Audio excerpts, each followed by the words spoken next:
जनादेश न्यूज और मैं हूं आपके साथ रश्मि त्रिवेदी। तो खबरें शुरू करने से पहले एक नजर आज की हेडलाइंस पर। हेडलाइन के प्रायोजक है सुशीला चैरिटेबल ट्रस्ट, जहां लोकहित और विकलांग लोगों की सहायता करना ही है कर्म, जिसका एक ही नारा जनहित में योगदान कराना।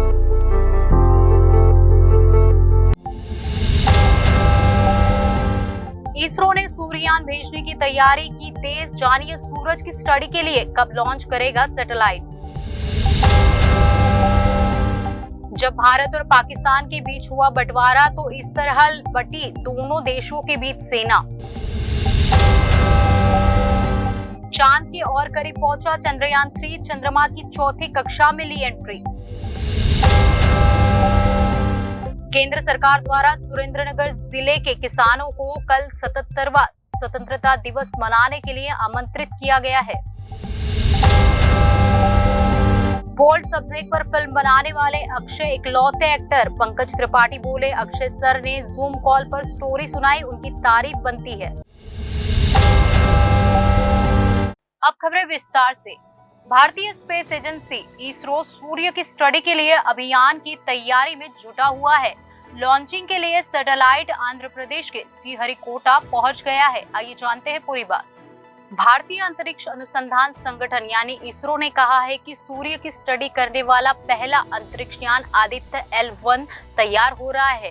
जल्द ही इसे लॉन्च किया जाएगा। इसरो ने जानकारी देते हुए कहा कि UR राव सैटेलाइट सेंटर में बना सैटेलाइट आंध्र प्रदेश के श्रीहरिकोटा में इसरो के स्पेस सेंटर पर पहुंच गया है।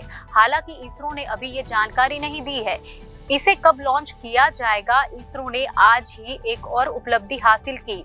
इसरो की तरफ से लॉन्च किया गया चंद्रयान 3 चांद की चौथी ऑर्बिट में सफलतापूर्वक प्रवेश कर गया है। आदित्य L1 की लॉन्चिंग की तारीख के सवाल पर इसरो के एक अधिकारी ने कहा, लॉन्चिंग सितंबर के पहले हफ्ते में हो सकती है। उन्होंने आगे कहा कि अंतरिक्ष यान को सूर्य पृथ्वी सिस्टम के लैग्रेंज पॉइंट 1 L1 के चारों ओर एक होलो ऑर्बिट में रखे जाने की उम्मीद है, जो पृथ्वी से करीब 15 लाख किलोमीटर दूर है। जान ले कि यहाँ लैग्रेंज पॉइंट का मतलब अंतरिक्ष में मौजूद उन बिंदुओं से होता है जहां दो स्पेस बॉडीज जैसे सूर्य और पृथ्वी की ग्रेविटी के कारण आकर्षण और प्रतिकर्षण का क्षेत्र पैदा होता है।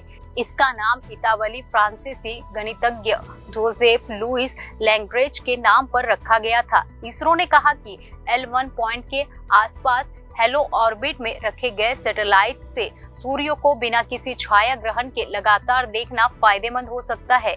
इसरो ने ये भी कहा कि इससे वास्तविक समय में सोलर एक्टिविटीज और स्पेस वेदर पर इसके असर को देखने का ज्यादा लाभ मिलेगा। इस अंतरिक्ष यान में 7 पेलोड है जो इलेक्ट्रोमैग्नेटिक फील्ड कण और मैग्नेटिक फील्ड डिटेक्टर का इस्तेमाल करके फोटोस्फीयर, क्रोमोस्फीयर और सूर्य की सबसे बाहरी परत कोरोना का निरीक्षण करने में मदद करेगी।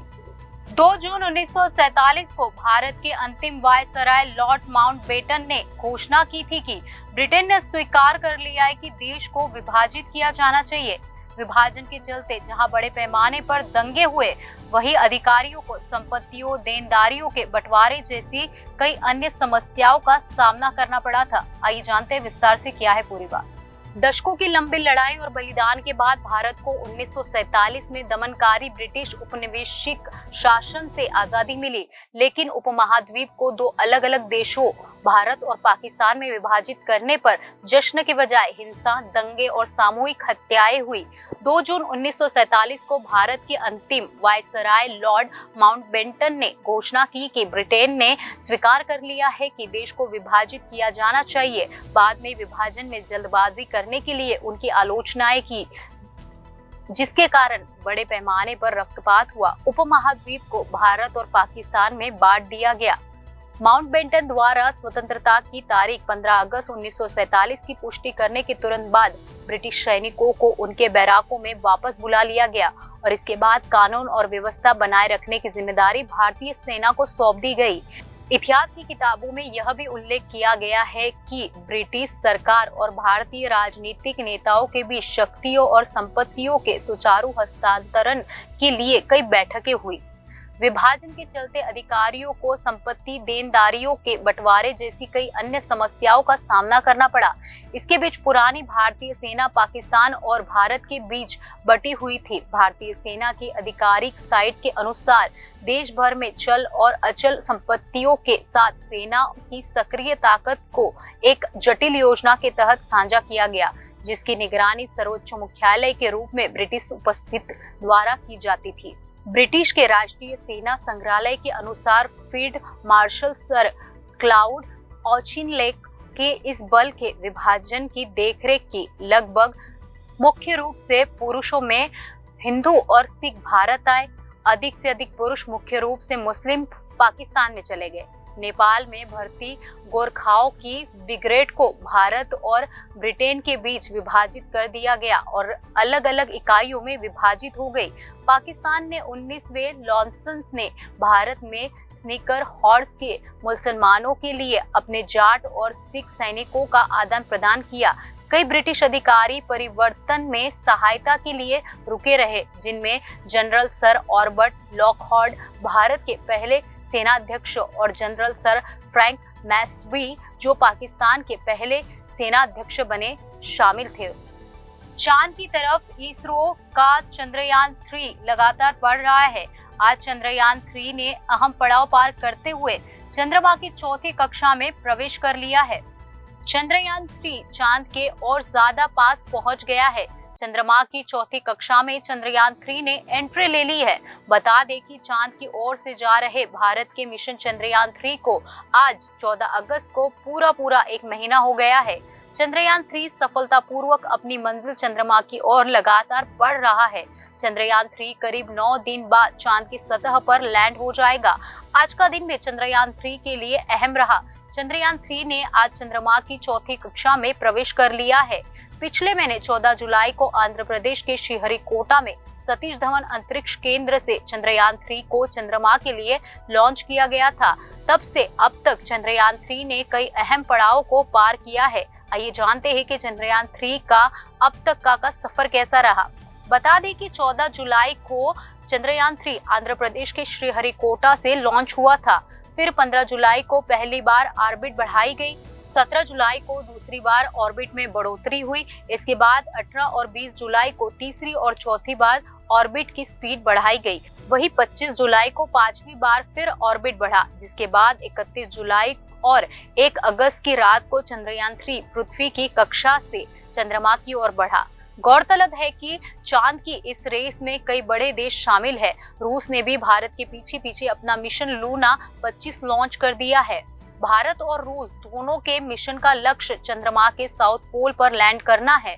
चांद के साउथ पोल वाली इस प्रतिस्पर्धा में ये दो देश ही नहीं बल्कि पूरी दुनिया इस रेस में है। सॉफ्ट लैंडिंग में अगर कामयाबी मिली तो अमेरिका, रूस और चीन के बाद इंडिया ऐसा करने वाला चौथा देश होगा। अमेरिका और रूस दोनों के चंद्रमा पर लैंडिंग के दौरान कई स्पेसक्राफ्ट क्रैश हुए। वहीं चीन ने साल 2013 में अपने पहले प्रयास में सफलता हासिल की थी। फिर 5 अगस्त को चंद्रयान 3 चंद्रमा की कक्षा में प्रवेश कर गया। इसके बाद 6 अगस्त को चंद्रयान की कक्षा पहली बार घटाई गई। फिर 6 अगस्त को ही चंद्रयान 3 ने चांद के करीब से फोटोज भेजी। इसके बाद 9 अगस्त को चंद्रयान 3 की ऑर्बिट दूसरी बार घटाई गई। आज यानी 14 अगस्त को चंद्रयान 3 चांद की चौथी कक्षा में प्रवेश कर गया है। किसान उत्पादक संगठन योजना के लाभार्थी 15 अगस्त 2023 को ऐतिहासिक लाल किले दिल्ली में स्वतंत्रता दिवस समारोह देखेंगे। आइए जानते हैं पूरी बात। उन लगभग 1800 व्यक्तियों में से है जिन्हें प्रतिष्ठित स्मारक के किनारे से प्रधानमंत्री नरेंद्र मोदी के राष्ट्र के नाम संबोधन को सुनने के लिए आमंत्रित किया गया है। पूरे भारत में विभिन्न क्षेत्रों के लोगों को आमंत्रित करने और समारोह का हिस्सा बनने की पहल सरकार द्वारा सार्वजनिक भागीदारी के अपने दृष्टिकोण के अनुरूप की गई है, जिसमें सुरेंद्रनगर जिले के कमलेश भाई पटेल को आमंत्रित किया गया है, जो सुरेंद्रनगर जिले के लिए गौरव की बात है। वहीं इस उत्सव में परिवार सहित शामिल होने का अवसर दिए जाने पर कमलेश पटेल ने केंद्र सरकार और प्रधानमंत्री का आभार व्यक्त किया है। नमस्कार, हूँ कमलेश पटेल, गुजरात राज्यना सुरेंद्रनगर जिल्लाना पाटડીનો રહેવાસી છું। હાલમાં આવી રહેલ સ્વતંત્ર પર્વની ઉજવણી નિમિત્તે દિલ્હીના કાર્યક્રમમાં ધ્વજવંદન કાર્યક્રમમાં મને સહપરિવાર ત્યાં સહભાગી થવાનું આમંત્રણ મળ્યું છે. હું ખેડૂત છું. ખેડૂતોને ત્યાં ખેડૂત ઉત્પાદક સંગઠનને ત્યાં આમંત્રિત કરવામાં આવ્યા છે. ત્યાંમાં અમારી પસંદગી થઈ છે. અમે ખેડૂતો વતી સરકારનો ખૂબ ખૂબ આભાર વ્યક્ત કરીએ છીએ. વડાપ્રધાન શ્રી નરેન્દ્ર મોદીજી, ભારત સરકાર, એમનો ખૂબ ખૂબ આભાર व्यक्त કરીએ છીએ. पंकज त्रिपाठी OMG 2 की वजह से हर जगह छाए हुए हैं. एक रिसेंट इंटरव्यू में उन्होंने फिल्म के लीड एक्टर अक्षय कुमार की तारीफ की है. पंकज ने कहा कि सिर्फ अक्षय कुमार ही ऐसे एक्टर है जो इतने बोल्ड सब्जेक्ट पर फिल्म बना सकते हैं. पंकज के मुताबिक अक्षय ने ही सबसे पहले उन्हें फिल्म की कहानी सुनाई थी. अक्षय को पूरी फिल्म की कहानी मुंह जुबानी याद है. पंकज ने कहा कि ऐसी फिल्म बनाने के लिए अक्षय कुमार बधाई के पात्र है. पंकज त्रिपाठी ने कहा, फिल्म सबसे पहले मुझे जूम कॉल पर अक्षय सर ने ही सुनाई थी. उन्हें पूरी कहानी याद थी. मैंने उनसे पूछा कि आपको पूरी कहानी याद कैसे है. तब उन्होंने कहा कि मुझे स्टोरी काफी अच्छी लगी, इसलिए ऐसे ही याद हो गई. कहानी कई बार पढ़ चुका हूँ, तब मैं उनसे काफी ज्यादा प्रभावित हुआ. मुझे लगा कि सिर्फ अक्षय सर ही है जो इस विषय पर फिल्म बना सकते हैं. पंकज ने आगे कहा, अक्षय सर बधाई के पात्र है जिन्होंने ऐसी कहानी चुनी. उन्होंने मुझे और यामी गौतमी को मौका दिया. फिल्म की कहानी बहुत संवेदना से भरी है. पिछले दिनों फिल्म सेंसर बोर्ड के पास गई. इधर उधर की बातें की गई. मेरा बहुत मन हो रहा था कि मैं कुछ बोलूं, लेकिन रुका हुआ था. फिल्म किसी ने देखी ही नहीं और टीजर और ट्रेलर पर कयास लगा रहे हैं. इस फिल्म से जुड़े जितने भी लोग हैं सब जिम्मेदार है. हम लोगों ने काफी सोच विचार और रिसर्च करके फिल्म बनाई. आज खबरों में बस इतना ही. आने वाली सभी खबरों के लिए आप जुड़े रहिए जनादेश न्यूज के साथ.